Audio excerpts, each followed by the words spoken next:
Hello आणि नमस्कार. लव game लोचाच्या नवीन एपिसोडमध्ये तुमच्या सगळ्यांचं खूप स्वागत आहे. नेहमीप्रमाणे एक नवीन जोडी तुमच्या भेटीला घेऊन आली आहे. आजची जी जोडी आहे ना ती त्यांना तुम्ही मालिकांमध्ये पाहिलंय, चित्रपटांमध्ये पाहिलंय, नुकताच त्यांचा एक सिनेमा सुद्धा येऊन गेलाय. यावरून तुम्ही ओळखलं असेलच. तर स्वागत आहे लोकेश सर आणि चैत्राली मॅम. कसे आहात दोघे? खूप मस्त, खूप मगाशी मी आता ऑफ स्क्रीन एक प्रश्न लोकेश सरांना विचारला की किती वर्ष झाली लग्नाला. सर किती वर्ष झाली? चुकीचा प्रश्न विचारला. ते म्हणाले तू सांगितलंस म्हणून बरं झालं. किती वर्ष झाली? मी म्हणालो ही नसताना विचारलंच ते बरं झालं. कारण नाही माझं जरा लोचा आहे माझा. तारखांचा माझा लोचा आहे. आणि तो किती तू विचारलास आणि त्याला तो काय म्हणला? हो म्हणाला. किती वर्ष? मीच त्यांना विचारलं की 23 वर्ष झाली ना सर. पण नाही त्याच्यावर मी तुला काही हो असं नाही हो नाही म्हणाले. मी फक्त एवढंच म्हणलं की बरं झालं 23 वर्ष होतील आता या वर्षी. 22 वर्ष पूर्ण 23 रनिंग. सो कसा चाललाय 22 वर्षाचा संसार? खूप छान, खूप छान, मस्त, आनंदात आणि very happy, satisfied. Lokesh sir काय सांगा? काही नाही, खूप छान आहे. म्हणजे सुरू केलेला एक 22 वर्षांपूर्वी प्रवास होता तो आज इथपर्यंत येऊन पोहोचलाय आणि खूप जसंही म्हटलं की सॅटिस्फाईड आहोत आयुष्यामध्ये. सो खूप बरं वाटतंय की एवढा एक मोठा स्पॅन. मी कधी कधी विश्वासही बसत नाही की एवढी वर्ष झाली आहेत ऍक्च्युली लग्नाला. कारण आमच्याकडे ना एक संवाद जो असतो ना, म्हणजे डायलॉग जो आहे ना तो सतत ठेवलाय इतके वर्ष. त्याच्यामुळे कदाचित मे बी ते वाटत नाही की जाणवत नाही की अरे बापरे एवढी वर्ष झाली या सगळ्याला. पण व्हेरी हॅपी आणि सॅटिस्फाईड आणि छान एक मुलगी आहे. सो काय म्हणतो तिची एक काय म्हणता येईल त्याला सतत घरामध्ये चालू असते. आता तिचंही करिअर सुरू झालंय हळूहळू. तिची एक वेगळी एनर्जी असते सतत घरात, त्यामुळे छान. सो काही वर्ष 22 वर्ष मागे नेते. पहिली भेट कशी झाली होती आठवतंय का एकमेकांना? हो हो, व्यवस्थित. कशी? तू सांगतो त्या म्हणाला हो हो नाहीये का? तुझा चेहरा तसा सांगतोय. ते म्हणाला बरं झालं हे सांगते. काही नाही, ऋणानुबंध नावाची एक मालिका होती ज्यात मी काम करत होते आणि तो त्या मालिकेचा एडिटर होता. विनय सरांनी डिरेक्ट केली होती ती मालिका. तर त्याच्यातले काही, ती मालिका आय थिंक संपली होती का मला आठवत नाही, पण त्यातले मला काही सीन्स हवे होते. आणि तेव्हा तिने विचारलं पहिली भेट कुठे झाली? पहिली भेट ती दुसरी भेट होती, पहिली भेट नव्हती ती. पकडलंय लोकेश सर जिंकले त्यावेळी. पहिली भेटच होती स्टुडिओतली. नाही. अच्छा, ती कशी? ती मी बघितलं आपलं भेट हॅलो हाय पण नव्हतं झालं. त्याच्यानंतर भेट पहिली भेट बघणं नाही म्हणत आहे, भेट. मग यू कंटिन्यू. तुला आठवत नाही? पायलट शूट केला होता आपण बोरिवलीला एक बंगल्यामध्ये. तेच म्हणते मी, हाय हॅलो नव्हतं झालं. ऑफकोर्स झालं होतं. तुम्ही काम करत होतो त्याच्यामध्ये. पण मी आले आणि मला सरांनी सांगितलं जा तुझं नाही होणार आहे. सीन शूट केला होता ना असं काय? नाही, हाताला तुझ्या मी सलाईन पण बांधलं होतं. एसएल स्टुडिओ म्हणजे. पण ती पहिली भेट होती ना. अच्छा हो, ते नंतर नव्हतं नाही का? करेक्ट. सो ती पहिली भेट होती. मग तू तिकडे अच्छा असिस्टंट पण होतास. Right right right. अच्छा हो, तू हाताला माझ्या ते खोटं खोटं सलाईन लावलं होतस का? असं 22 वर्ष मागे गेल्यावर असं. हो खरंच. आम्ही सिरियल करत होतो एकत्र. त्याचा पायलट मी शूट केला होता ऍज अन ऍक्टर म्हणून सुद्धा. आणि नंतर मग ती सिरियल एडिटला पण माझ्याकडे झाली. विनय सरांनी त्यांच्या प्रोडक्शन चॅनलवरती केली होती सिरियल. सो त्याच्यानंतर ही जेव्हा एकदा स्टुडिओमध्ये आली तेव्हा ऍक्च्युली पहिल्यांदा अशी भेट आणि बोलणं झालं. मग ते सुरूच झालं. अजूनही चालू आहे. मग मैत्री कशी झाली आणि मैत्रीसाठी इनिशिएटिव्ह कोणी घेतला होता? तसं बघायला गेलं तर मी घेतला होता, कारण मी स्टुडिओत गेले होते ती शोरील घ्यायला. आणि पण नंतर असं काही नव्हतं की तू बोलायचं का मी बोलायचं, तू सुरुवात तू भेटायचं बोलायचं का, असं काहीच नाही झालं. ते म्युच्युअली खूप होत गेलं. ऑफकोर्स मी इनिशिएटिव्ह मीच घेतला होता की भेटूया का, पिक्चरला जाऊया का वगैरे असं. पिक्चरला जाऊया. एका पिक्चरला गेलो होतो आम्ही. मग तिथून हे तेव्हा फ्रेंड्स होतात? नो ऍक्च्युली नव्हतो. म्हणजे काय म्हणलं की ओळख झाली होती, बोलणं सुरू झालं होतं आणि मैत्रीची सुरुवात झाली. जस्ट मैत्रीच्या सुरुवातीला डायरेक्ट पिक्चर साठी विचारलं. मीच विचारलं की चल अरे, हे तर picture ला काहीच जाऊया. नाही. नंतर मी आजकाल. प्रपोज नाही केलं, मी डायरेक्ट लग्नासाठी विचार. त्यांनी लग्नासाठीच विचारलं मला आणि मी म्हटलं ओके चला. मग हे किती महिने चालू होतं मित्र मित्र आणि लग्नासाठी नाही. किती महिन्यानंतर विचारलं असं काही झालं का? चट मंगनी पटब्या. असं Yes, yes. हा, म्हणजे आपण म्हणजे फेब्रुवारीत भेटलो, म्हणजे जानेवारी एंडला वगैरे भेटलो. फेब्रुवारीत त्यांनी मला विचारलं, लगेच. Yes. मे मध्ये साखरपुडा झाला, डिसेंबर मध्ये लग्न झालं. वर्षात- एवढा फास्ट एका वर्ष. वर्षात. बापरे. आणि दोघांनी एकमेकांना फसवलं. जास्त वेळ नको, 10 महिन्यात लगेच. करून टाकू. पण जेव्हा पहिल्यांदा तुम्ही एकमेकांना भेटला किंवा बघितलं असेल, जे तुम्ही म्हणालात की बघितलं, हाय हॅलो केलं, तेव्हा एखादं असा मनात विचार येतोच ना की त्या व्यक्तीबद्दल की अरे हा असा असेल का? तेव्हा सर कसे वाटले होते तुम्हाला? रूढ वाटले? रूढ. प्रेमळ? मी पहिलाच शब्द वापरला, रूढ वाटले. रूढ. कारण किस्सा सांगते तुला. आता जसं आपल्याला युट्यूब आणि ह्या गोष्टींवर सगळं मिळतं, तुमचं काम वगैरे, तर तसं तेव्हा नव्हतं. तर तेव्हा तुमच्या शोरील बनवायच्या असायच्या.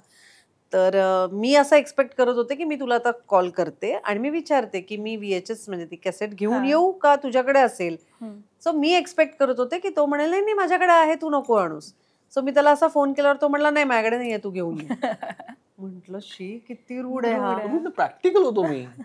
माझा कारण studio नाही, होता आणि माझा. मला त्याच्या आता आधीच अशा जर का नाही. VHS वाढत बसलो असतो मी तर काय झालं असतं माझं अरे असं. पण मी स्पेशल होते ना, हा, कारण त्याच्या बरोबर. आधीच मला कळलं होतं. Hello hello. आणि त्याच्या आधीच मला कळलं होतं की हा प्रेमात आहे माझ्या. थ्रू उपेंद्र कसं लिंबा यांनी कळलं? मला सांगितलं होतं की उपेंद्र आणि मी एक सिरियल एकत्र करत होतो आणि उपेंद्रांनी मला येऊन सांगितलं की एक मुलगा प्रेमात आहे तुझ्या. तर म्हटलं कोण? तर लोकेश गुप्ते. म्हटलं तुला काय माहिती? तर म्हणे नाही रात्री रात्री ना ते काय ते ब्रेक बंपरचे स्केचेस करत असतो, तर तुझं करत होता. म्हटलं अरे ठीक आहे यार, असं काय म्हणून तो प्रेमात आहे काय, असं असतं का? तो म्हणाला बघ. सो मला ना असं ते जरा कुणकुण होती ना, म्हणून मला असं वाटलं तर हा प्रेमात आहे तर हा म्हणेल नको नको नको तू अशीच ये, मी VHS. तर बिंदास यांनी सांगितलं नाही VHS घेऊन ये, माझ्याकडे नाहीये. पण मग तुम्ही ऑलरेडी प्रेमात होतात, मग तुम्ही त्यांना असं काय सांगितलं की तूच घेऊन ये? नाही, ते त्याला ते बघायचं होतं की हे येते का नाही. So त्याच्या मागचं कारण आहे असं भेटायला सगळी कार्ड एकदम ओपन लगेच नसतात open करायची. करायची. सो तसं आहे, व्हेरी स्मार्ट. पण आता उपेंद्र लिंबे सरांनी सांगितलंय ना की तो प्रेमात आहे तुझ्या, पण तुम्हाला ते रिअलाइज कधी झालं की आपण त्याच्या प्रेमात आहोत? हा, हे मला पण ऐकायला आवडेल. परत एक नाही ऍक्च्युली काय माहितीये का, खरं सांगायचं तर मी आता ते जे काम करत बसायचो ते काही मी प्रेमात होतो म्हणून करायचो अशातला भाग नव्हता. ते काम होतं. त्याला असं वाटत होतं की अरे हा प्रेमात आहे, तसं काही नव्हतं. पण ऍक्च्युली जेव्हा मी भेटलो ही आणि त्याच्यानंतर आमच्या भेटी झाल्या, आमचं बोलणं व्हायला लागलं, त्याच्यानंतर हळूहळू खरंच ते फिलिंग किंवा प्रेम काय म्हणून आपण डेव्हलप होत गेलं किंवा वाटू लागलं काहीतरी त्याबद्दल. पण त्याचा स्पॅन इतका कमी होता आणि असं झालं की ओके की लगेच विचारूया, आपण लगेच भेटू आणि प्रपोज करूया. पण गंमत अशी झाली की मी भेटलो आणि ठरवलं होतं त्या दिवशी की प्रपोज करूया म्हणून. आणि मी विचारलं डायरेक्ट की लग्न करशील का म्हणून तू. आणि आम्ही असे ना 3-3.5 तास गप्पा मारत बसलो होतो. मी 6 वाजता भेटलो आणि 9 वाजता मी त्याला म्हटलं चल मी आता निघते. त्याच्यावर तो म्हटलं थांब ना थोडा वेळ. असं करत फायनली 9:15 9:30 तो म्हणला मला तुझ्याशी काहीतरी बोलायचंय, असं असं आहे.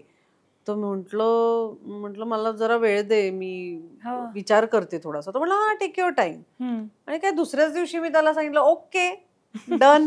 आणि ते असं काही म्हणजे बॉयफ्रेंड वगैरे 1 महिन्याचाच होता. 1 महिन्याचा बॉयफ्रेंड. सी आणि अगेन तेव्हा सुद्धा ना, कारण एक तर स्टुडिओ होता, तिचं शूट असायचं. सो आम्ही त्या महिन्याभरात रोज भेटतोय अशातलं हार्डली भेटलो. पण आम्ही बोलत खूप होतो फोनवरती किंवा मेसेजेसवर. तेव्हा फोन्स वगैरे, मोबाईल फोन्स वगैरे होते. सो गप्पा खूप मारल्या आम्ही 12-12 1-1 वाजेपर्यंत. कारण तो तर जागाच असायचा एडिट असल्यामुळे.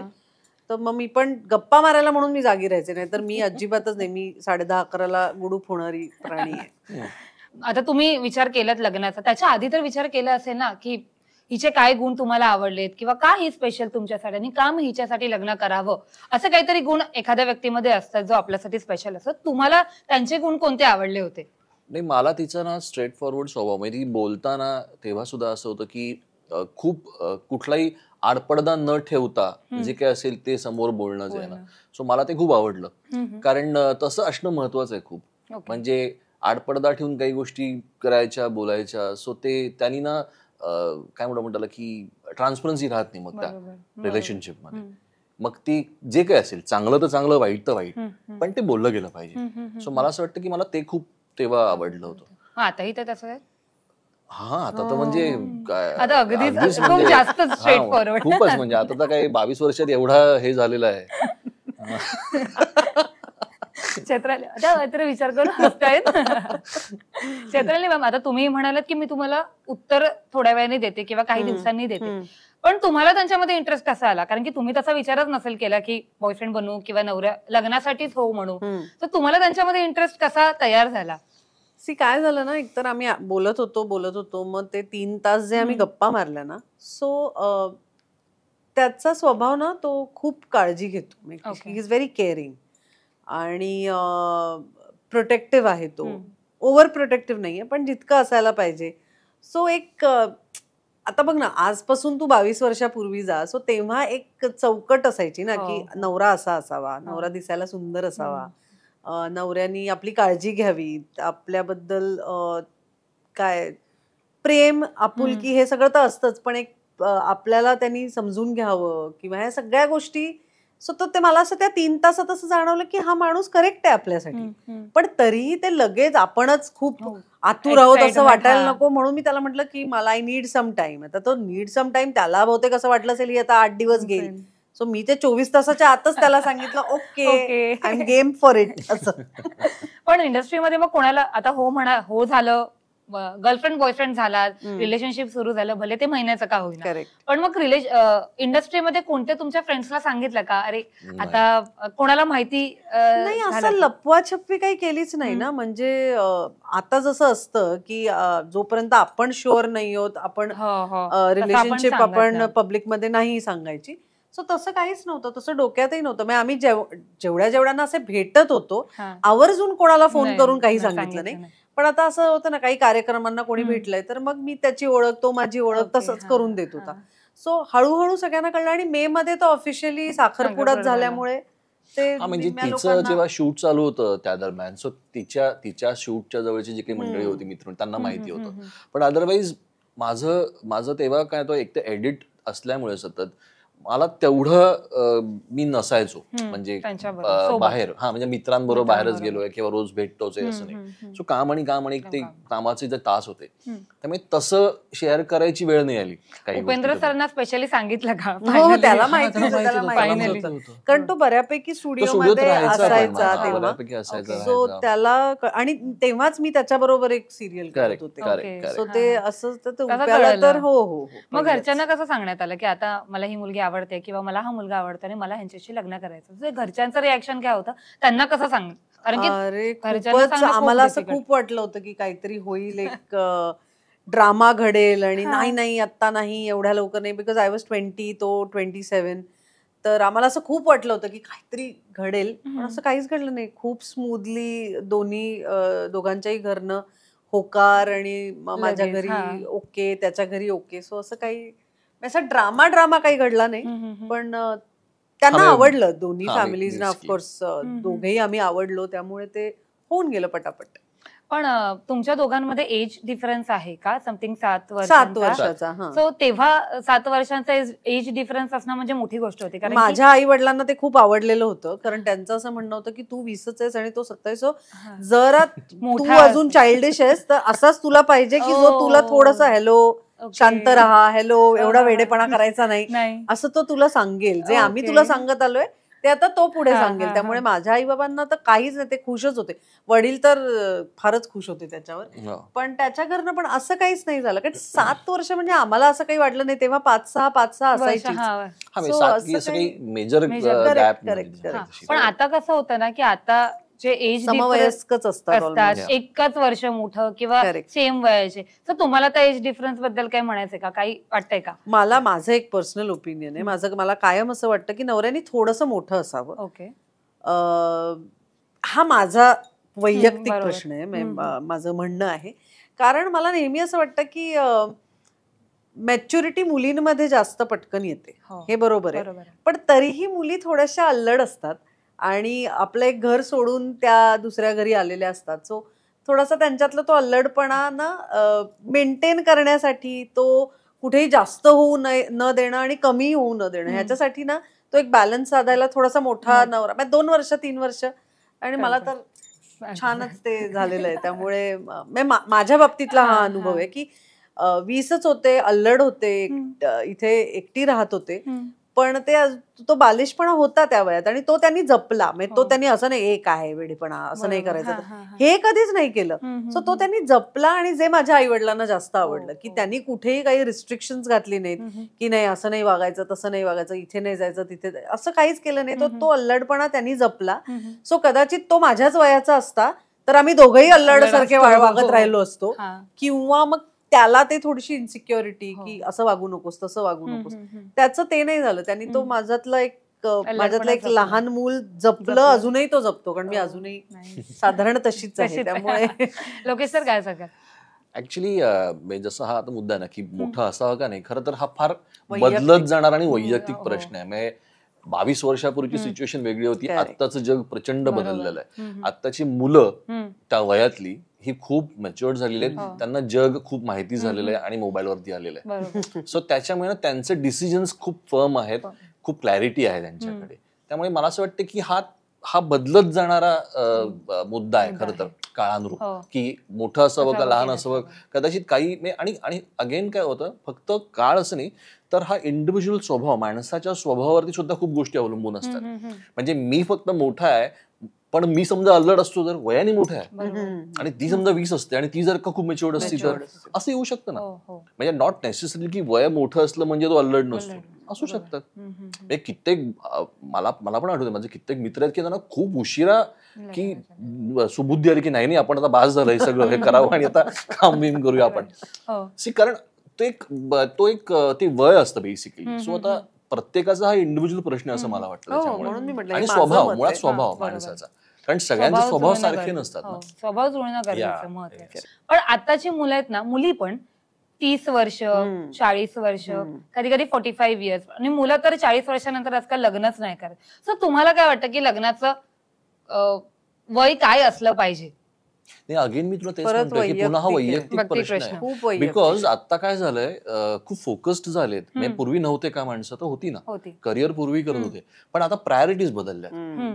आणि प्रायोरिटीज बदलल्यामुळे त्या त्यांच्यासाठी बदललेल्या, त्यांनी त्यांचे पॅरामीटर्स घालून घेतलेले आहेत की मला काय करायचंय. माझं ठरलेलं आहे की माझं 25व्या वर्षी लग्न करीन, 35व्या वर्षी मुलगा असेल, 40व्या वर्षी 45 मी रिटायर झाले असेल. कळलं तो ते पॅरामीटर्स कॅल्क्युलेशन खूप झाली ती.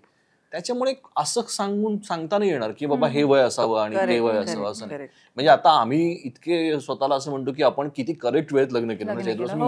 आम्ही नेहमी म्हणतो की मी आता माझ्या मैत्रिणी किंवा आजूबाजूचे जे बघतात ना की अजूनही ते त्यांच्या मुलांमध्ये अडकून आहे, जिथे मी आता आय एम फ्री. इंडिपेंडेंट आहे, ती कमवायला लागली, तिचं त्याचं करिअर करते. कधी कधी मला असं वाटतं पूर्वी जे होतं ना, लवकर लग्न, लवकर मूल बाळ, की त्याच्यानंतर पूर्वी बायकांना तेवढ्या मुभा नव्हत्या, पण आताच्या ह्याच्यात मला असं वाटतं की तुम्ही वेळेत सगळं केल्यात ना गोष्टी, तर ती मुलं पण वेळेत मार्गी लागतात. तुम्हाला त्यांच्यातनं थोडासा वेळ मिळतो स्वतःसाठी, एका कपलसाठी परत एक आपण आपलं जगायला लागतो. नाहीतर मग मुलांमध्ये ऑफकोर्स, आणि त्याच्यात त्यांची काहीच चूक नाही, त्यांना त्यांच्या दिशांना नीट दिशा दाखवणं आणि त्या मार्गावर त्यांना सोडणं हे गरजेचंच आहे. पण मला असं वाटतं की आमच्या केसमध्ये ते खूप योग्य वेळेत सगळ्या गोष्टी. म्हणजे जसं मी मगाशी तू म्हणलीस ना की आता हे ठरवून किंवा हा विचार करून तेव्हा काहीच केलेलं नव्हतं. काहीच नाही. आताची लोक ठरवून करतात, आधीची लोक ठरवून नाही करत. जसं होईल चाललंय तसं गो विथ द फ्लो जायचं. करेक्ट. सो लग्नापर्यंत पोहोचलोय. लग्न कसं झालं, साखरपुडा कसा झाला, तयारी कशी होती लग्नाची आणि साखरपुड्याची ते मला सांगा. शॉपिंग, मॅनेज करणं, एडिट, माझं शूट, या सगळ्या ह्याच्यात गमतीत सगळं. आणि ऍक्च्युली ना म्हणजे आम्हाला सुद्धा दोघांना असं होतं की अरे आता तुम्ही घरचे जर थांबा ना जरा काहीतरी वेळ, हा म्हणजे जरा थांबा, आम्हाला काहीतरी वेळ द्या. बरं बाकी जाऊ देत, पण निदान खरेदीसाठी तर काहीतरी वेळ द्या. इतकं ते फास्ट. आणि आधी असंच होतं ना की एखाद्याचं अफेअर घरी कळलं की लगेच लग्न उरकून टाका, जास्त वेळ नको. फक्त घरच्यांचं नाही, हे आमचं पण तसंच होतं. म्हणजे तेच म्हणते, आता तेच बदललंय सगळं. पूर्वी तसंच होतं. पूर्वी म्हणजे आपलं अफेअर सुरू झालंय, मग आता आपलं इव्हेंच्युअली आपण लग्न करणार आहोत. सो हे असंच होतं पूर्वी. पण घरचे असं नाही, आम्हाला दोघांनाही लग्नच करायचं होतं. सो पण छान लग्न. साखरपुडा जरा घाईत झाला. घाईत असेल गडबड झाली तरी तयारी व्यवस्थित छान हॉल व्हील घेऊन पण तुम्हाला वेळ मिळाला का शॉपिंग वगैरे प्रॉपर करायला? ज्या एकच दिवस पुण्याला गेलो होतो त्याच दिवशी दोघांनी आपापलं, मी माझी साडी, त्यांनी त्याचं काय सदरा आणि व्हॉट एव्हर जे काय होतं ते. सो ते एका दिवसातच, कारण एकच दिवस तेव्हा मिळायचा आणि तो पण रविवार किंवा शनिवार असा, कारण घरच्यांना तेव्हा सुट्टी असायची. सो तसे शनिवारी रात्री जायचो, रविवारी सगळं करून रविवारी परतच्या एशियाड मध्ये बसून आपापल्या कामाला. सो असं साखरपुडा जरा काही, पण लग्न सुद्धा आपलं सप्टेंबर मध्ये ठरलं लग्न करायचं डिसेंबर मध्ये, तर तसं 2च महिने होते. पण छान सगळं व्यवस्थित विधिवत छान लग्न. रडलेलात खूप घर सोडताना? खूप. त्याला विचार. हा सर प्लीज सांगाल किस्सा. चल आता असं झालं तुम्हाला म्हणजे नाही. आणि ते आपलं हे असतं ना अंतरपाठ, तर तो अंतरपाठ काढल्यावर त्याचा चेहरा असा होता, अगं काय झालं, इतकी रडून माझं काजळ मस्कारा सगळं खाली. आणि तो म्हटला, अगं काय झालं, तू ओकेच ना? म्हटलं, अरे गप रे तू, मला येत ना रडू. तर मी खूप रडले होते, प्रचंड रे. मग पहिल्या सासरी आलं तेव्हा पहिला दिवस कसा होता, कसं वाटलं? कारण की शेवटी दुसऱ्या नवऱ्याचंच घर आहे, पण वेगळं घर आहे, दुसऱ्यांच्या घरी आपण वेगळं पण होतं. कारण काय होतं ना, मुळात आम्ही मुंबईत, म्हणजे मी मुंबईत, फॅमिली सगळी पुण्यामध्ये होती, त्यामुळे इकडे मी एकटा होतो. त्यामुळे आम्ही जेव्हा आलो तेव्हा काय म्हणतो, पहिल्या दिवसापासून एक नवीन सुरुवात होती सगळ्याच गोष्टींची. आणि तेव्हा घरातनं गाईड करायला किंवा आई वडील आहेत, कोणी आहेत, असं कोणी नाही. जे काही होतं ते डिसिजन जे घ्यायचे ते आपल्याला घ्यायचे, उद्यापासून सकाळचे जे काही असेल ते सगळ्याचे. सो तसं नाही झालं. म्हणजे आल्यानंतर मला असं वाटतं तसं नाही झालं तुझ्या बाबतीत, की सासरीनंतर ऍडजस्ट करून घेणं किंवा काय, अशा गोष्टी नाही झाल्या. बिकॉज पहिल्या दिवसापासून आम्ही मुंबईतच होतो ना, त्यामुळे जे काय होतं ते आमच्या दोघांचा संसार आमचा सुरू. तुम्हालाच करायचंय, घरच्यामध्ये नाहीये, तुम्ही कसं पण ऍडजस्टमेंट करा. पण मग लग्नाचं 1 वर्ष कसं गेलं दोघांचे? अगेन तुम्ही काहीच महिने एकत्र होतात, त्यात पण एकत्र नाही काय, पटपट सगळं झालं. सो तो एक खरा स्वभाव कळायला वेळ जातो आणि तो एक्सेप्ट करायला पण एकमेकांना खूप वेळ जातो. सो ते 1 वर्ष कसं होतं? स्वभाव कळले का, सवयी कळल्या का एकमेकांच्या? म्हणजे असं काही, परत तेच म्हटलं ना की आम्ही दोघंच असल्यामुळे जे काय होतं ते आमचं दोघं, भांडणं झाली तरी आमच्या दोघांचीच होत होती. असं कुठेही नाही झालं की त्याचे आई वडील आहेत, माझे आई वडील आहेत, असं काहीच नाही झालं. त्यामुळे छान होतं. आणि परत तेच ना की कामं चालू होती नाही, कारण त्या दरम्यान ना बऱ्यापैकी माझं एडिट पण संपलं होतं आणि मग नंतर नाही एडिट चालू होतं आणि प्लस सायमल्टेनियसली सिरीज पण सुरू झाल्या होत्या. पण पहिलं 1 वर्षभर ना काय म्हटलं की काम एवढं असायचं ना, म्हणजे तिचंही सिरियल्स चालू होत्या, माझ्याही चालू होत्या. सो ऑलमोस्ट दिवसभर बाहेर असायचो. करेक्ट. पण मी का म्हणतोय ते छान होतं बिकॉज आल्यानंतर रात्री जे बोलणं व्हायचं ना, सो त्यातनं खूप ते नातं फुलत गेलं व्यवस्थित त्या सगळ्या ह्याच्यातनं. कारण लग्न झाल्यानंतर खरं तर एक पहिलं वर्ष असं असतं ना की खूप प्रेमात आहेत, खूप फिरतातच आहेत, इकडेच जात आहेत, गप्पा चालू. हे उलट झालं. म्हणजे आमच्याकडे ते उलट झालं या केसमध्ये, की आम्ही करिअरवरती पण खूप फोकस्ड होतो, कामही चालू होती, प्लस एकमेकांना जाणूनही घ्यायचं होतं. कारण एवढ्या कमी स्पॅन मध्ये आपण एकमेकांच्या प्रेमात पुढून लग्नापर्यंत पोहोचलेलो होतो. आणि अगेन सगळ्यात महत्वाचं म्हणजे जसं तू म्हणलीस ना की एक कुठेतरी ना ती स्वतःवरती सुद्धा एक जबाबदारी होती मला वैयक्तिक. म्हणजे मी एकटा राहत असताना ती असलेली जबाबदारी. आणि आता एक 20 वर्षांची मुलगी एक लग्न करून माझ्याबरोबर आलेली आहे. ज्या हक्कानी, ज्या अधिकारांनी, ज्या विश्वासानी तिच्या आईवडिलांनी ह्या वयात हा विश्वास माझ्यावरती दाखवलेला होता ना, सो तोही कुठेतरी सांभाळणं खूप आवश्यक होतं. सो मला असं वाटतं की त्या पहिल्या 1-1.5 वर्षामध्ये ना मॅच्युरिटी जास्त यायला लागली. आणि ओव्हरऑल ज्याला आपण संसार म्हणतो ना, ज्याला आपण घर म्हणतो ना, त्याच्याकडे हळूहळू बघण्याचा ना खूप वेगळा दृष्टिकोन बदलत गेला.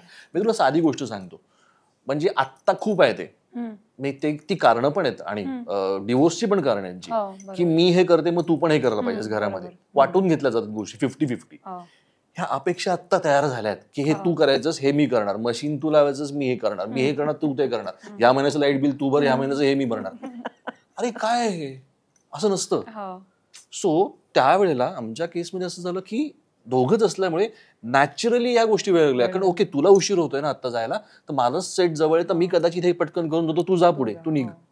करेक्ट. किंवा तुला उशीर होणार आहे का, ओके मला उशीर होणार आहे पण मी येताना मी हे घेऊन येतो. सो बिकॉज ते नातं, ते रिलेशन फुलवण्यासाठीचे एफर्ट्स ना ते तिथून हळूहळू सुरू झाले. आणि परत मला असं वाटतं की वय दोघांची तशी लग्नासाठी आत्ताच्या मनाने लहान होती, त्यामुळे ना ते मोल्ड करणं जे असतं ना, मोल्ड होणं पटपट, ते दोघांकडेही होतं की मला काही आवडत नाहीये तर ओके मग हे बघूया, त्याला काही आवडत नाहीये तर हे करूया. आता ती ऍडजस्टमेंट नाहीये, कारण तुम्ही 30-35 नंतर तुमचे जेव्हा ओपिनियन्स खूप स्ट्रॉंग होता.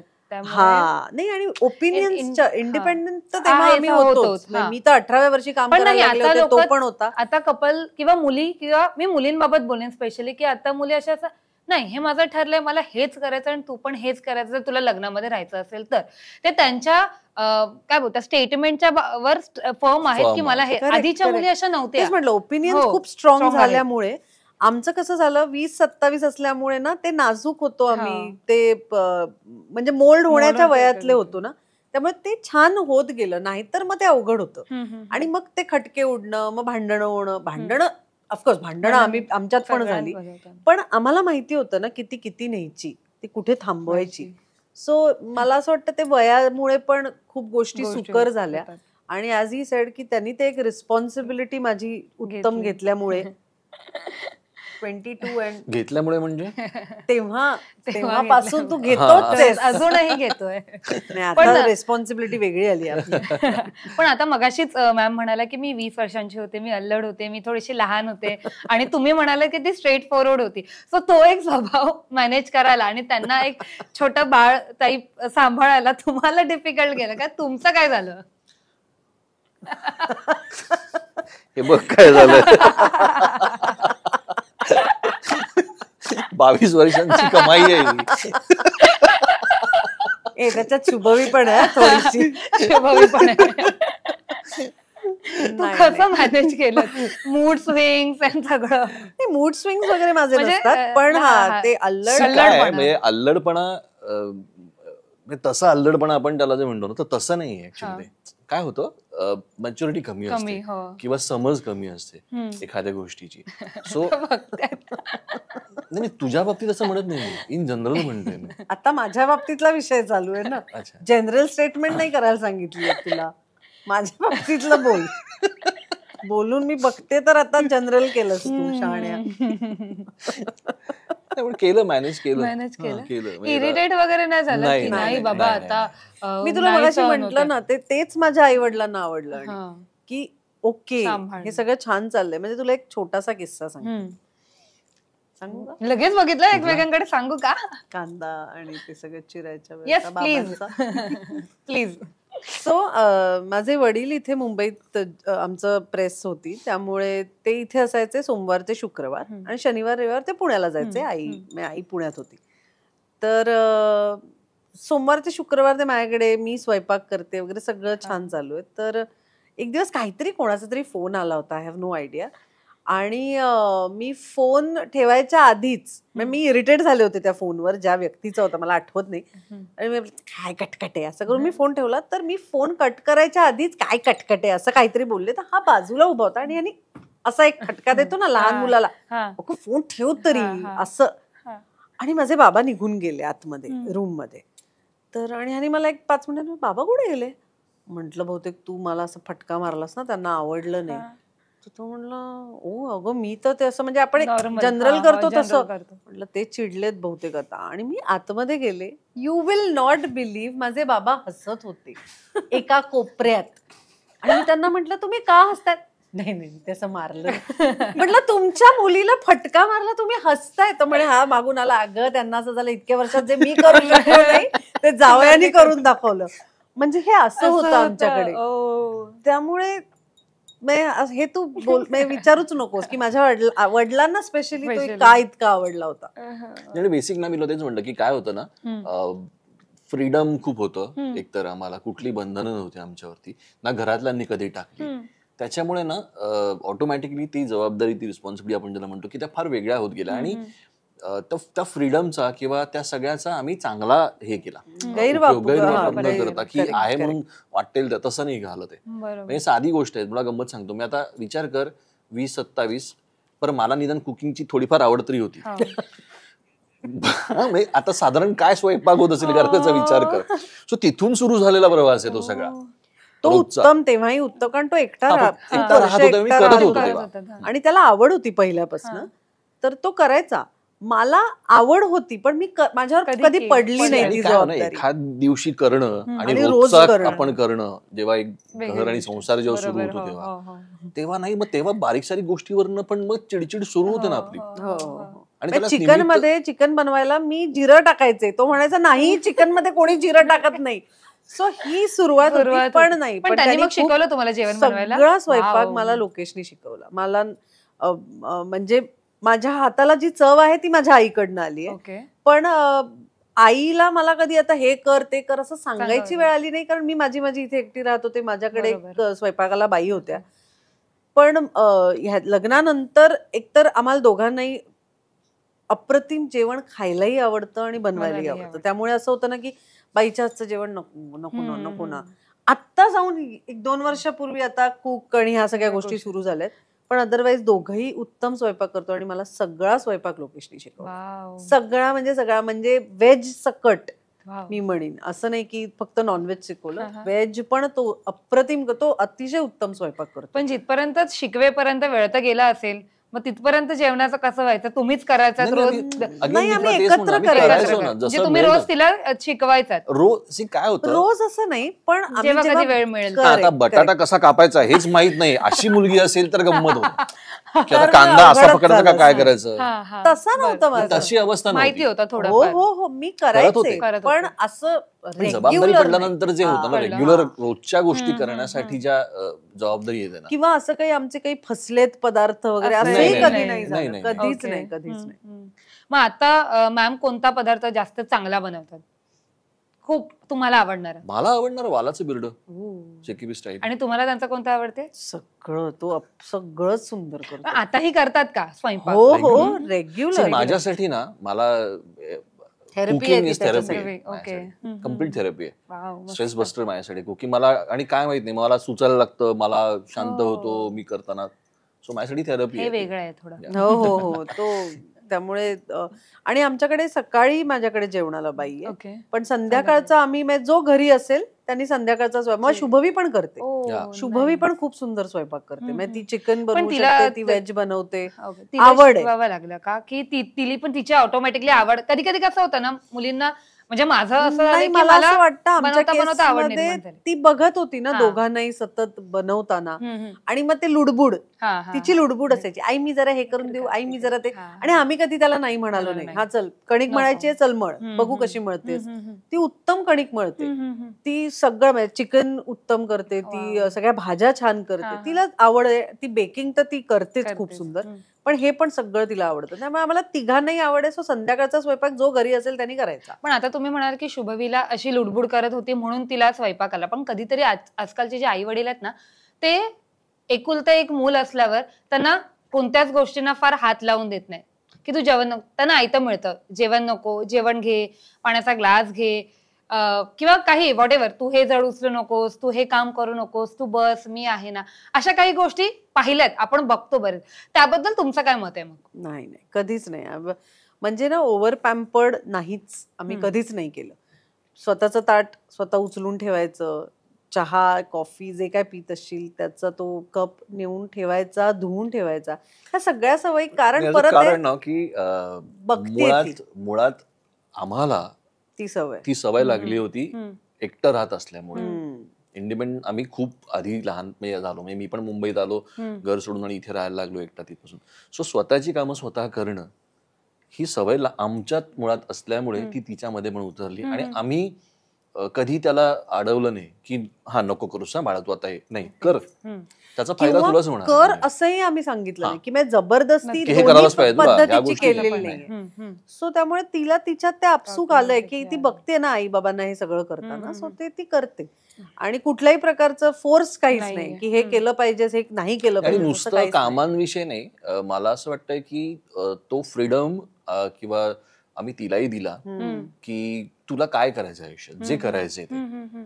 कारण ते फार महत्वाचं असं मला वाटतं. म्हणजे आमची इच्छा आहे, आमचं हे आमचं वाटतंय म्हणून तू हे कर, तर नाही. कारण आता बदललंय जग. आता त्यांचं काय म्हणू विचार करण्याची पद्धत बदलली. सो तुला जे हवंय ते कर. तर काय होतं, ते फ्रीडम दिल्यानंतर त्यांना सुद्धा ती एक कॉन्फिडन्स येतो त्यांना की ओके मला हे मिळतंय, रिस्पॉन्सिबिलिटी वाढते आणि मग त्याच्यातनं आणखी मॅच्युरिटी वाढत जाते. आता तुमच्या लव्ह स्टोरीकडे येईन की पहिली अॅनिव्हर्सरीचं सेलिब्रेशन कसं झालं होतं ते आठवते का? म्हणजे कसं केलं होतं पहिल्या अॅनिव्हर्सरीचं सेलिब्रेशन? हा वर्ष सण ना, म्हणजे 1 वर्ष झालं ना. आईकडे गेलो होतो आपण जेवायला. हो का? हो हो. नाही आठवत सरांना. हो हो हो हो कन्फर्म 22 वर्ष झाली. कन्फर्म कन्फर्म अगदीच. आणि 20 वर्षांच्या अॅनिव्हर्सरीचं सेलिब्रेशन कसं केलं होतं? 2च वर्ष झाली आता त्याला. ह्याला होतो आपण आपल्या आधीच्या घरी होतो, शुभविनी नाही का, बरंच काय काय डेकोरेशन वगैरे केलं होतं घरी. तेच नाही तो सगळ्याला मम म्हणेल. येस बरोबर आहे. पण आता का तुला काही वेगळं आठवतंय? नाही मला आठवत नाही. मग त्यांचं उत्तर बरोबर. Yes yes. अॅनिव्हर्सरी, तारखा, बर्थडेट्स हे सगळ्यातला मीच बरोबर असणार. सरप्राईज गिफ्ट्स वगैरे काही संबंध नाही याचा. आता माझा पुढचा प्रश्न तोच आहे, लोकेश सर सरप्राईज देतात का? No never. कधीच नाही. No never. मला जमतच नाहीये. मला हे जमतच माझ्या बरोबर. कधी तुम्ही असं त्यांना सांगितलं लोकेश कधीतरी सरप्राईज नाही? 2 वर्षापूर्वी त्यांनी मला फोन दिला होता, पण क्रेडिट गोज टू शुभवी. शुभवी मागे करेक्ट. कारण शुभवी मागे लागली की बाबा चल तिला काहीतरी सरप्राईज देऊ म्हणून. अदरवाईज त्याला सुचतच नाही त्या गोष्टी. आणि दरवेळेला की बाहेर जाऊन ते स्वतः जा, ते घ्या काहीतरी आणि ते घरी येऊन द्या. तुला काय हवंय तू चल, तुला हवं ते घे. मला ते जमत नाही. पण मुलींना सरप्राईज जास्त आवडतात. तरी आहेत ना 22 वर्ष बघ आता. पण मग मॅम सरप्राईज देतात भयंकर. वाव. एखादं सरप्राईज जे तुमच्या लक्षात राहिलंय? अरे मला दरवर्षी यावर्षी 50व्याला पण त्याला माहित नव्हतं, पार्टी केली मी घरी. त्याच्यानंतर ती कायम आणि प्रत्येक वेळा वाढदिवस असू दे, अॅनिव्हर्सरीज असू दे, सरप्राईज तिच्याकडनं असतात. म्हणजे नाही जर सरप्राईज केलं तर काहीतरी गडबड वाटू शकते, चिडली आहे बहुतेक माझ्यावर. असं होऊच शकत नाही. लग्नानंतर मुलींचं त्यांच्या सासरकडच्यांकडे जमवून घेणं खूप इम्पॉर्टंट असतं, स्पेशली सासूकडे. कारण की तिच्याशी जमलं तर पूर्ण संसार चांगला होतो असं म्हटलं जातं. आमच्या एका इंटरव्ह्यू मध्ये पण सुकन्या मॅम वगैरे बाईपण भारी देवाची टीम आलेली, त्यावेळी ते म्हणाले की सासू म्हणजे लॉटरी असते. सो तुमचं त्यावर काय मत आहे की तुमची सासू कशी आहे आणि तुम्हाला लॉटरी लागली? खूप गोड. आणि म्हणून तर बघ ना 22-23 वर्ष छान. मुळात माझ्या सासूबाई ना अतिशय काय म्हणतो पण त्याला, सुनांना समजून घेणाऱ्या ज्या असतात ना तशा कॅटेगरीतल्या आहेत. म्हणजे त्या कधी त्या मुलांना ओरडल्या नाहीत ग त्यांच्या, तर बाहेरून येणाऱ्या मुलीला. आणि कायम ना त्यांच्या डोक्यात तुम्ही बाहेरून आलात ना, मी पण अशीच आली आहे, सो मग आता समजून घेऊया. त्यामुळे अतिशय गोड, प्रेमळ, किंवा सासूचा एक जाच वगैरे काहीच नाही. म्हणजे बिचाऱ्यांना कदाचित माझा झाला असेल तर माहिती नाही, पण नाही कधीच नाही. खूप छान. आणि तू जे म्हणालीस असं की सासूशी तुमचं छान, तर आम्ही त्या इथे आल्या की आम्ही इतक्या बोलत असतो की हा काही वेळाने म्हणतो जरा गप्प बसाल, मला काहीतरी काम करायचंय. इतक्या बोलतो आम्ही, आणि आम्हाला दोघींनाही बोलायला खूप आवडतं. त्यामुळे खूप छान आमचं दोघींचंही एकमेकांची नातं खूप छान आहे. पण एक जनरल प्रश्न आहे की सासूला सांभाळून ठेवायचं असेल तर काय करावं मुलींनी? म्हणजे आता नवीन लग्न झालेल्या मुलींना तुम्ही काय टिप द्याल? सासूला सांभाळून ठेवायचं असेल असं काही विचार कधी केला नव्हता. पण माझं एक असं एक वैयक्तिक मत आहे की माझं असं म्हणणं आहे की आपल्यापेक्षा वयाने जास्त असतात, सो त्यांना पण कुठेतरी त्यांना तुम्ही तुमच्यात त्या स्वतःला बघत असतात की आपण कधी काही वर्षांपूर्वी लग्न करून या घरात आलोय. मग आपल्याला आता एखाद्या वेळेला कधी कधी असं होतं त्या सासूला तिच्या सासूनी काहीतरी त्रास दिलेला असतो, जे आमच्या केसमध्ये तसंही नव्हतं. त्यांचं आणि त्यांच्या सासूबाईंचं म्हणजे ह्याच्या आजीचं पण नातं खूप सुंदर होतं. सो कदाचित ना त्यांनी ते बघितलं म्हणून त्या पुढे त्यांच्या 3 सुनांची पण तसंच वागल्या. सो असा काही सल्ला नाही, पण माझं असं म्हणणं सगळ्यांची छान वागा. तुम्ही जसं द्याल तसं तुम्हाला ते रिटर्न येतं. So I believe in that. Karma. I believe in that. असं मला वाटतं. तुमचं कसं तुमच्या सासू सासऱ्यांबरोबर नातं सर? उत्तम आहे, उत्तम आहे. म्हणजे बाबा होते हिचे, ते तर मित्रासारखं खरं तर नातं होतं आमचं. आणि हे पहिल्या मीटिंग पासून झालं, म्हणजे डे 1ला मी जेव्हा पहिल्यांदा मी त्यांना भेटलो, मला हिने सांगितलं की ओके आपण लग्न करूया आणि बाबांनी तुला बोलवलंय भेटायला. सो आम्ही 3 जण जेवायला गेलो होतो मुंबईत तिथे. सो त्या दिवसापासून आमची मैत्री झाली. क्लिक म्हणजे ते क्लिक काय झालं माहिती, पण असं झालं ते. आणि खरंच तसं म्हणजे कदाचित बाबांमुळे त्यांनी माझ्याशी लग्न केलं असंही आपण म्हणू शकतो की तुझे बाबा मला फार आवडलेत म्हणून मी तुझ्याशी लग्न करतोय, असं होऊ शकतं. थोडंसं काय झालं म्हणजे ते खूप मुलासारखं त्यांनी वागवलं. रादर तसंच होतं. आणि ते म्हणजे रिलेशन शेवटपर्यंत. सो जावायचे लाड होतात. काय स्पेशल केलं जायचं, काही तयारी विशेष जावयासाठी व्हायची का किंवा होते का? मला काय होतं मी तुला ते सांगतो, कारण हिची आई उत्तम कुक आहे, ती फार छान बनवते. सो मला मुळात खायला खूप आवडतं हे त्यांना माहिती होतं. सो कधी जाणार असेल पुण्याला तर ते लाड भयंकर व्हायचे, काय नाही घेतली की काय हवंय, काय करून ठेवू. आणि म्हणजे प्रॉब्लेम असा व्हायचा की लोकेशना हे आवडतं ना, मग लोकेशना पोह्यांमध्ये दाणे आवडतात. अगं पण मला आवडत नाही, पण लोकेशना आवडतात.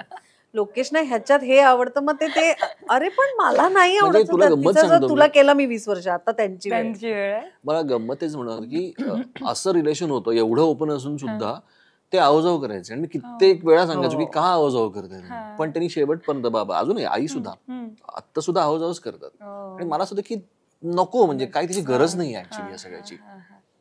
पण चैताली मॅम, लग्नानंतर काम आणि संसार सांभाळणं ही कसरत असते आणि अगेन मुलगी झाल्यावर तर ती कसरतच असते. मग ते एक तुम्ही कसा सांभाळलं, तो प्रवास तुमचा कसा होता बायको प्लस आई होण्याचा?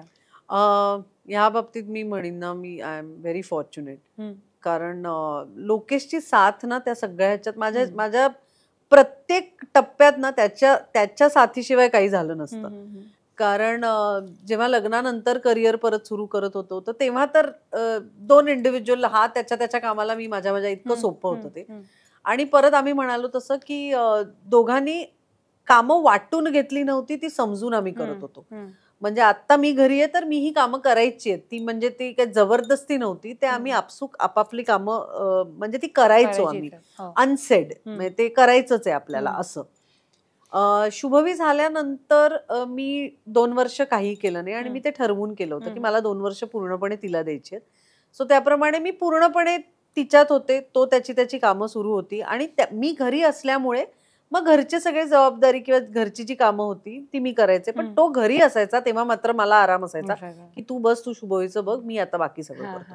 सो ना तो कायम तो एक सपोर्ट त्याचा असल्यामुळे ना तो खूप स्ट्रॉंग होता. आणि प्लस माझ्या आई वडिलांचा, ह्याच्या आई वडिलांचा, म्हणजे कधी माझे आई वडील येऊन राहायचे, कधी त्याचे आई वडील येऊन राहायचे.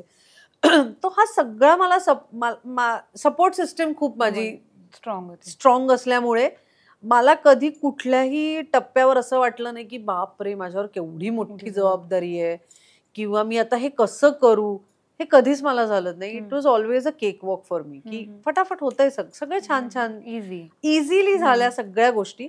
सो तुमचं जर तुमच्या घरनं, तुमच्या नवऱ्याचा, तुमच्या आईवडिलांचा आणि तुमच्या सासू सासऱ्यांचा हा तुम्हाला उत्तम सपोर्ट असेल ना तर सगळं छान होतं असं मला वाटतं. तुम दोघांसाठी प्रश्न आहे की म्हणजे लोकेशन स्पेशली आम्ही इव्हेंट्सला बघतो ते खूप रिझर्व असतात, खूप शांत असतात. मग घरी कसे असतात लोकेश सर?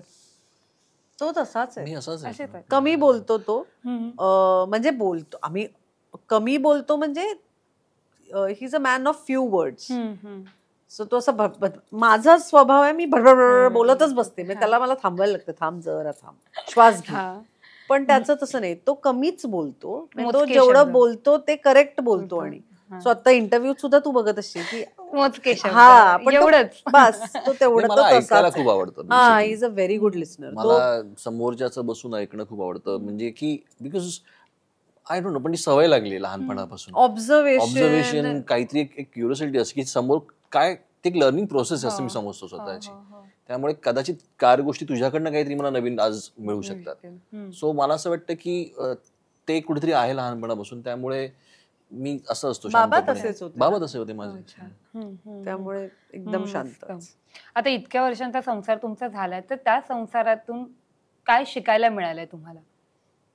एखादी शिकवण जी तुम्हाला मिळाली एकमेकांकडून किंवा संसारातून, प्रवासातून?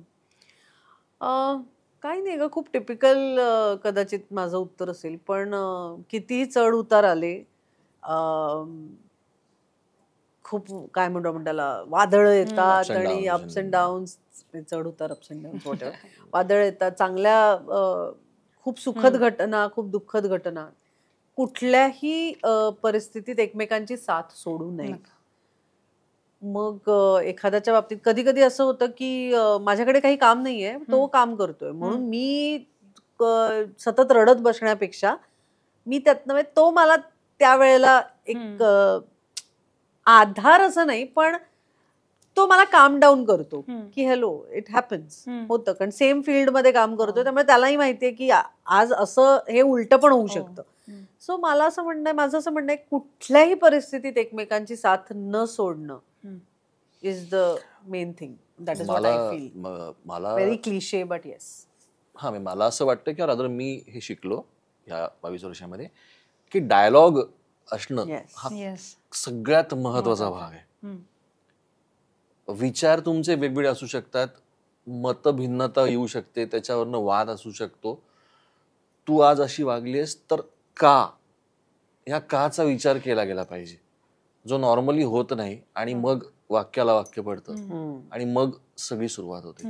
सो मला असं वाटतंय की हा जो का जे आहे ना, की का असं वागलं असेल, याचा मागचा आपण विचार करतो का कधी आयुष्यात, सतत कुठल्याही बाबतीमध्ये असेल तर तो, आणि डायलॉग असणं महत्वाचं आहे.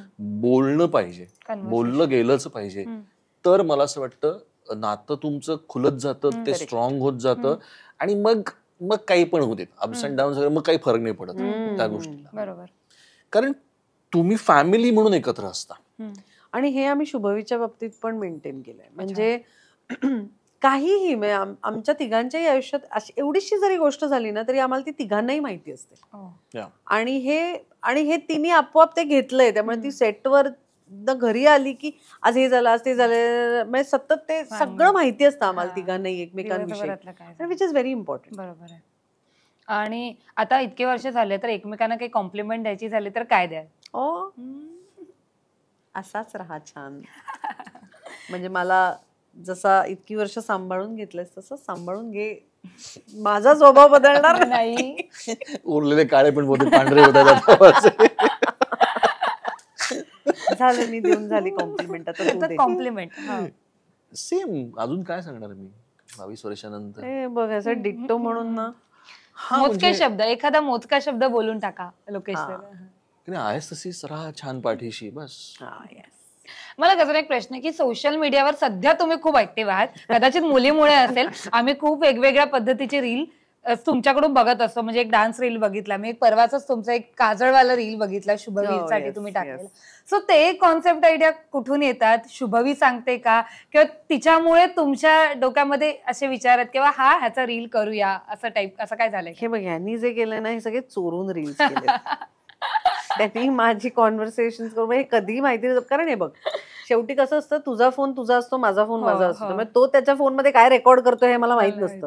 सो त्यांनी ना चोरले आहेत, म्हणजे चोरून केलेले आहेत सगळे रील्स, जे काय केलेत ते आगाऊपणा करून. पण ते आता काय म्हणतो पण त्याला नाही. आणि ऍक्च्युली ना, खरं फ्रँकली ना, मी अजिबात सोशल मीडिया आणि नाहीये. मला फार, तू बघितलं असेल आता गेल्या काही दिवसामध्ये सिनेमाच्या निमित्ताने जरा ऍक्टिव्ह झालो आणि अशा गोष्टी, कारण मला मुळात त्या अजिबात जमत नाही या सगळ्या गोष्टी करणं. पण आता सांगतो या सगळ्या दरम्यान फिल्मचं प्रमोशन आणि याच्यात सो खूप काही गोष्टी घडत होत्या अशा गमती जमती अशा इकडे तिकडे. सो त्यातनं तर सुरू झालेलं आहे ते चोरून करणं, हे करणं, ते करणं, असं तो एक वेगळा विचार करून काहीतरी हे करणं, रील्स करणं. अर्थात शुभवी असते, पण शुभवी बरोबर जे आम्ही करतो, माझा डिझाईन तो एक सिरीज सारखा आहे, ते मला ते आवडतं टाइमपास, आणि ते पण असंच सुरू झालं होतं जनरल.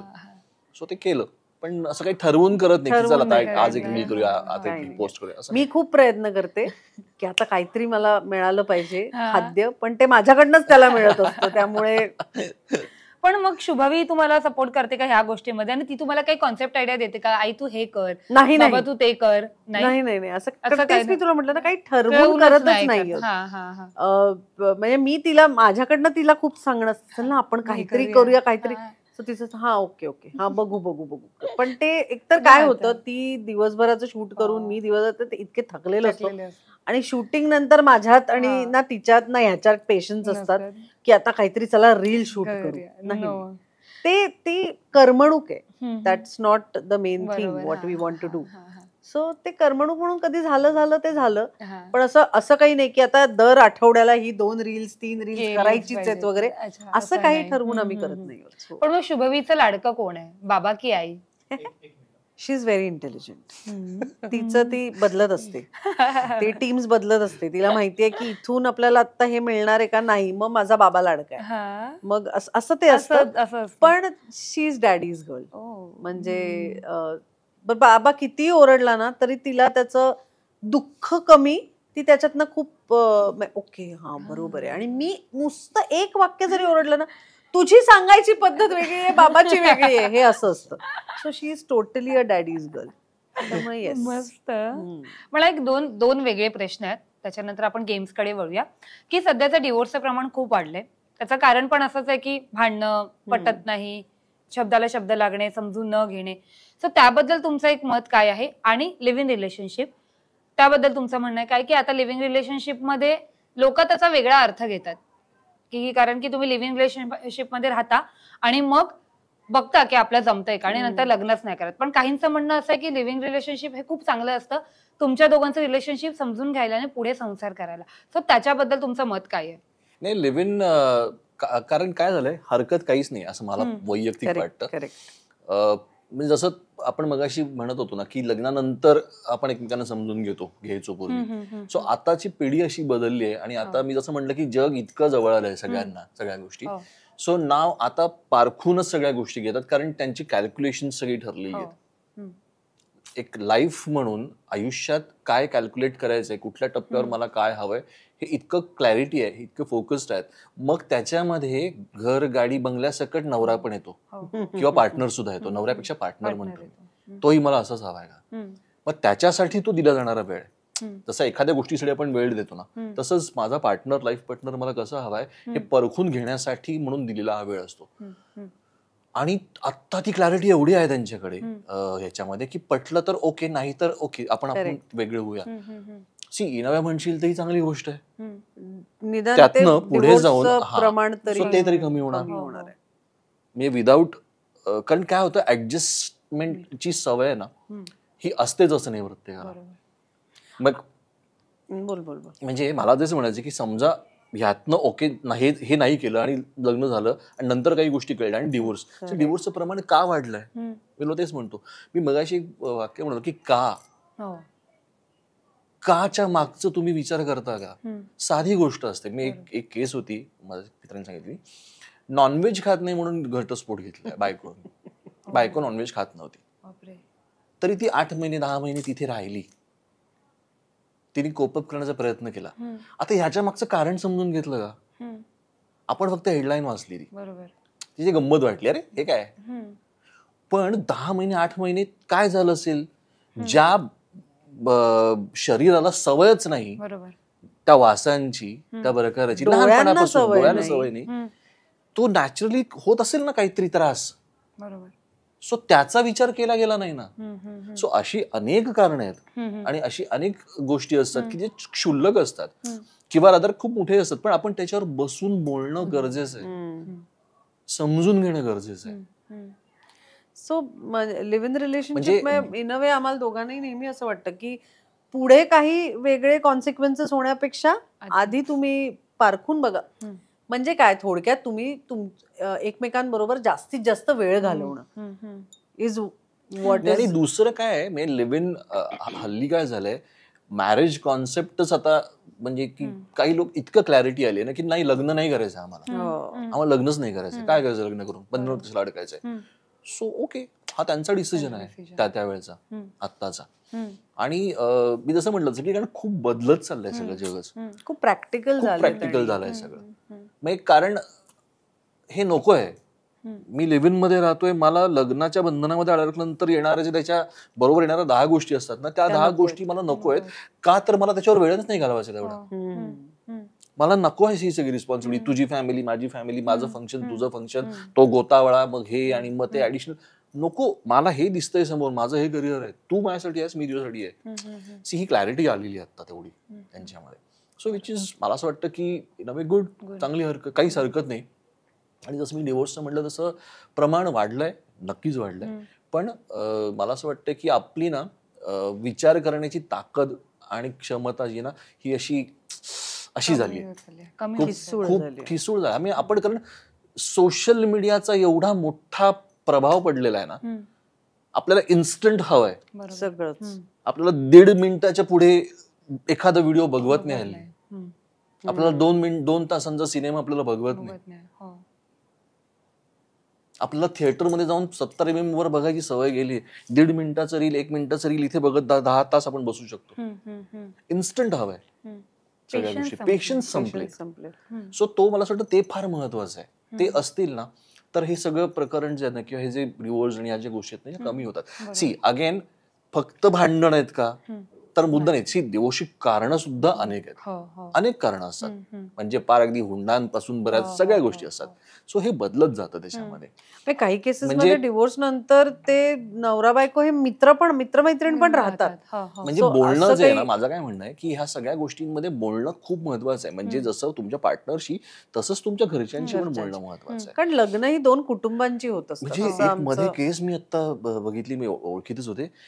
सगळं झालं म्हणजे मुलीचंही लग्न झालं वगैरे, त्याच्यानंतर त्या नवरा बायकोंनी ऍट द एज ऑफ 50-60 ला डिवोर्स घेतला. आपण सेपरेट होऊया. सगळं लाईफ जगून झाल्यानंतर की आता मला माझं जगायचंय, मला काहीतरी माझं वेगळं करायचंय. जस्ट इमॅजिन की 60 वर्ष वयाच्या 60ला यानंतर की आता आपण सेपरेट होऊया आणि चांगल्या नोटवरती, काहीच हरकत नाही. त्याचा तो काहीतरी शोधायला निघाला, झालं जगून. तिचं ती काहीतरी वेगळं करायला निघाली. असं होऊ शकतं ना. पण अगेन हे समजून घेणं महत्वाचं. पण आजकाल डिवोर्सचे विचार पण पटकन डोक्यात येतात आधीपेक्षा. सोपं झालंय की काय झालं आता डिवोर्सचं ऑप्शन आहे ना. मला पूर्वी डिवोर्स घेणं हे एक तर समाज काय म्हणेल हे एक पहिलं होतं. आणि दुसरं एवढं सोपं नव्हतं.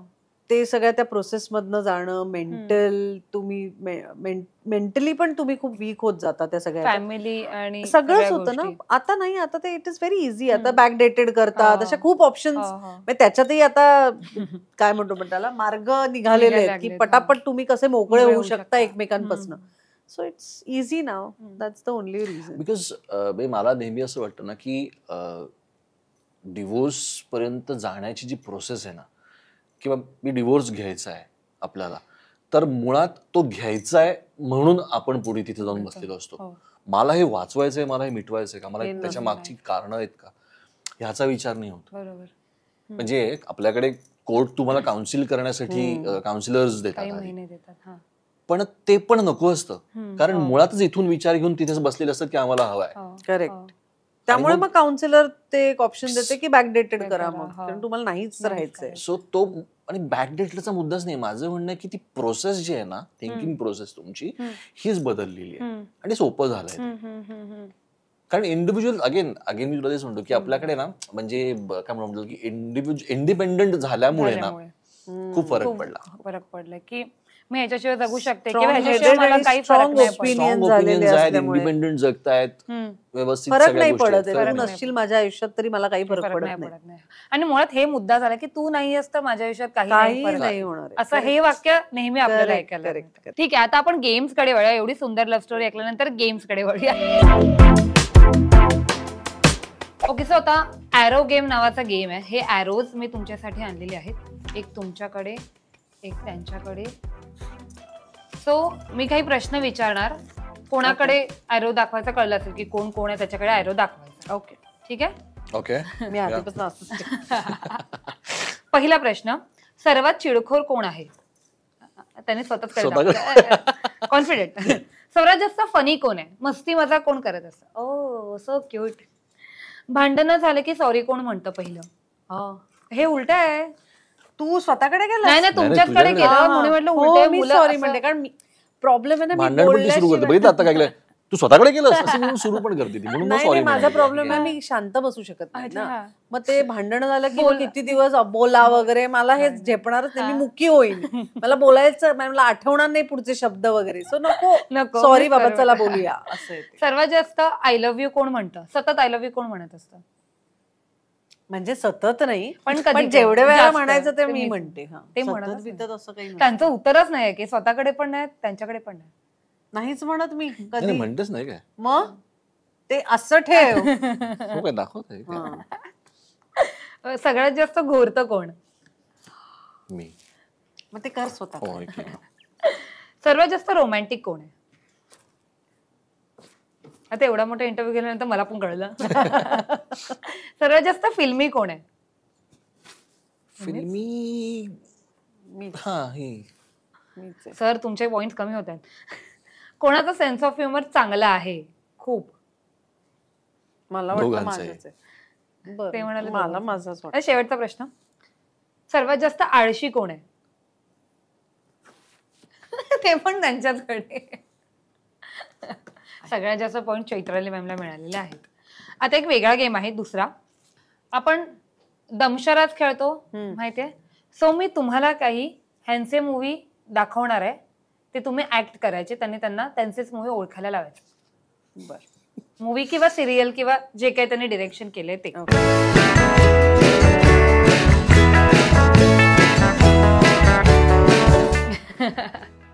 इझी होत. फिल्म आहे, एक सांगायचंय. येस. दुसरं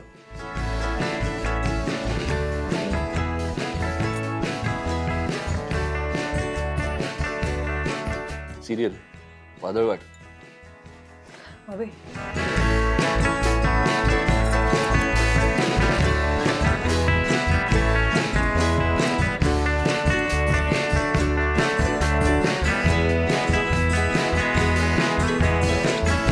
फिल्म का सिरियल? सिरियल.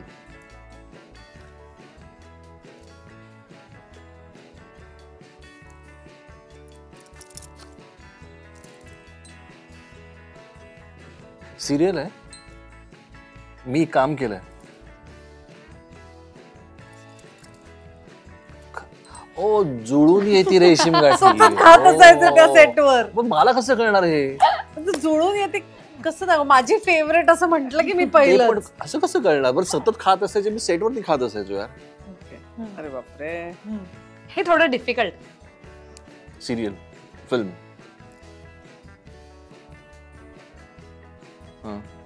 हे काय असतं? मला काय माहिती. बोलायचं नाही. काय असतं हे? इंग्लिश, हिंदी. माझी हिंदी फिल्म अकीरा. ओ ते काय डिफिकल्ट होतं? म्हणजे मला असं वाटतं हे इझी असावं. हो, पण मी ते हे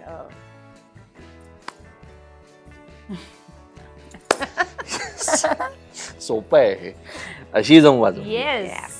काय आता मी करून दाखवायचंय का? पण दोघांना आहेत ना. नाही, परीक्षा तिची होती. दोघांची होती. तुझी पण. अरे ठीक आहे. ओके. मी बोलू शकतो ना? सिरियल का काहीच नाही बोलायचं? नाही. सिरियल.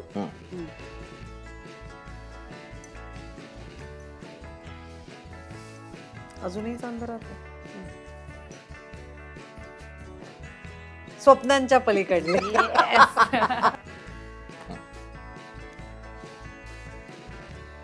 सिरियल. मी काम केलं. आपण दोघं. कुंपण. आपल्या दोघांची एडिट केलेली ऋणानुबंध. येस. ओके. सिरियल.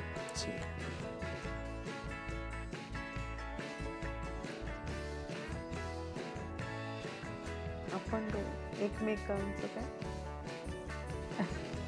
प्रेम, काहीतरी प्रेम. मी बोलू शकत नाही ना. वेगळं काहीतरी. रिसेंट आहे. मराठीच आहे ना? हिंदी आहे. ये रिश्ते हैं प्यार के. आता ते हिंदी कोण सांगणार? असं कर, हिंदी असेल तेव्हा. हा हिंदी. हा पुढे. बडा नाम नाही तर काय. ओ मला दिसेल. हे अवघड आहे ग. बापरे. काही अवघड नाही आहे, नाटकं करतोय. हिंदी सिरियल.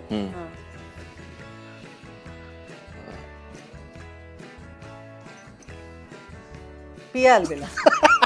बडा नाम करेंगे वाल्यांची आधीची. Sir please. एक राहिले ना असं अजून. आहे? हा अच्छा. एक असं आहे आता शेवटचं आहे ते. हिंदी मराठी शुभंकर होती. हे इझी होतं, हे इझी होतं. ये मस्त. म्हणजे दोघांनी पण खूप छान. तुम्ही नाही नाही म्हणत होता पण तुम्ही पण खूप छान केलं. ऍक्टर आहे तो. म्हणजे नाही ते मला असं वाटलं की त्यांना त्याला खेळता येत नाही गेम. खेळता येत नाही, आवडत नाही. सो आता इंटरव्ह्यूच्या शेवटाकडे येतोय.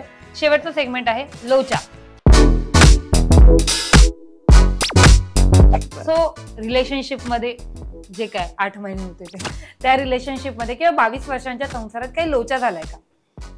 लोचा इन व्हॉट सेन्स? म्हणजे काही फसलंच आहे रिलेशनशिप मध्ये? लोचा होतात ना. लोचा असं काही नाही ऍक्च्युली यार काहीच नाही. मी खरं तर म्हणजे कदाचित हाच लोचा झाला की आम्हाला असं वाटलं होतं की खूप काहीतरी राडे होतील घरात आणि असे विरोध होईल वगैरे.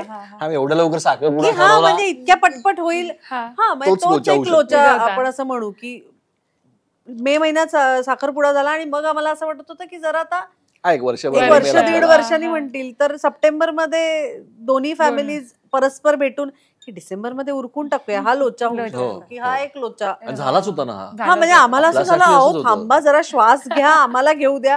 त्याचं सगळं झालंय व्यवस्थित. आधी काय केलं होतं, आधी सांगितलं की साखरपुडा उरकून घेऊ फक्त आपण म्हणून. सो आणि मग नंतर ठीक आहे. सो आम्हाला वाटलं की साखरपुडा नंतर 1 वर्ष 1.5 वर्ष तरी मिळेल ना. करेक्ट.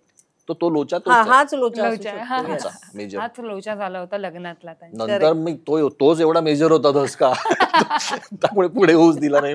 आणि आमचं हॅशटॅग लोचा शिबोरीने केलं होतं. लोकेश चैत्राली LO आणि CHA. हे पण मस्त आहे.